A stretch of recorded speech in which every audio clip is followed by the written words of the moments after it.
la richesse mal acquise constitue une barrière devant l'acceptation de vos œuvres que vous allez faire avec l'argent mal acquis. Vous prenez votre argent mal acquis, votre richesse, l'autre argent volé, vous allez à la Mecque. Dieu dit, je ne t'ai pas appelé, je ne t'accueille pas. Parce que l'argent que tu as pris pour venir n'est pas pour toi. Vous prenez l'argent sale, l'argent mal acquis, pour faire des sacrifices, en tentant ainsi un blanchiment spirituel de l'argent mal acquis. Oui, parce qu'il pense que quand il va voler 1 milliard, il va prendre 1 milliard et dire, bon, je vais construire des mosquées, je vais faire partir des gens à la Mecque, ils vont aller prier pour moi et puis c'est fini. La religion musulmane n'est pas ça. Il n'y a pas de blanchiment d'argent spirituel. C'est-à-dire le fait de faire le sacrifice avec l'argent volé ne le rend pas licite pour toi. Dieu n'accepte pas. Pourquoi? Parce que Dieu dit, Allah tayyib, Dieu est pur. Il n'accepte que les choses qui sont pures. Chers frères et sœurs, il y a aussi sur le plan spirituel, il y a d'autres éléments. À cause du temps, nous allons, peut-être dans d'autres occasions, nous allons revenir sur ces choses si l'occasion nous était donnée. Il y a surtout la colère d'Allah.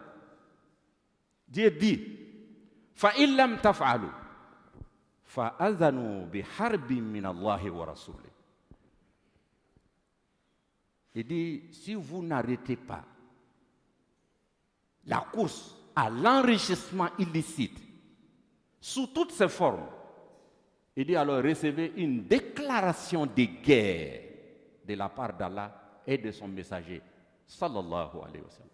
Alors imaginez-vous quand Dieu vous déclare la guerre, وَلَا يَعْلَمُ جُنُودَ رَبِّكَ إِلَّا هُ. Alors que personne ne connaît les soldats d'Allah, c'est lui seul.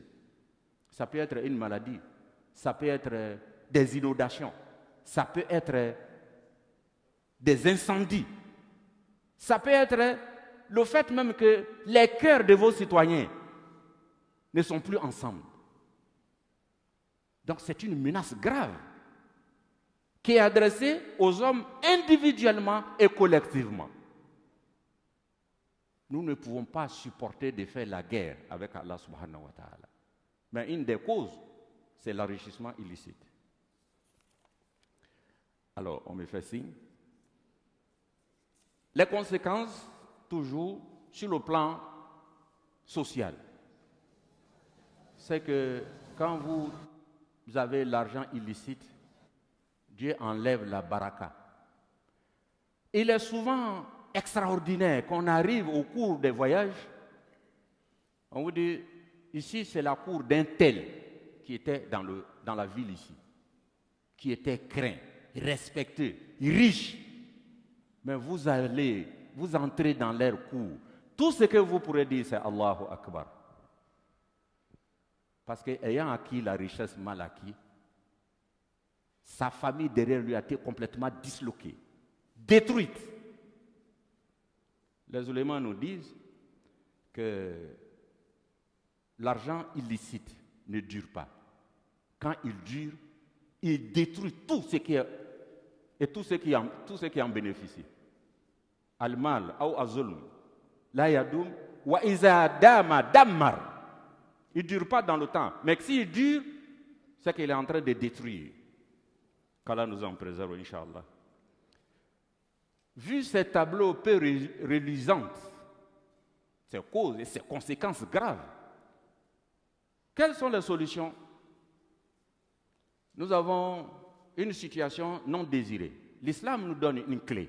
Lorsque vous avez toujours une situation non désirée et vous voulez changer, Dieu dit La yughayyiru Allahu ma bi qawmin hatta yughayyiru ma bi anfusihim. Commencez d'abord par sensibiliser. Commencez d'abord par parler à l'intelligence des hommes.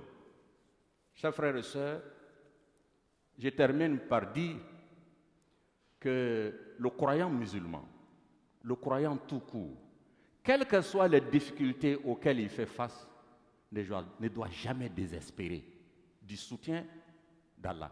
Dieu le dit dans le Saint-Coran qu'il ne faut pas désespérer. Dans la sourate 39,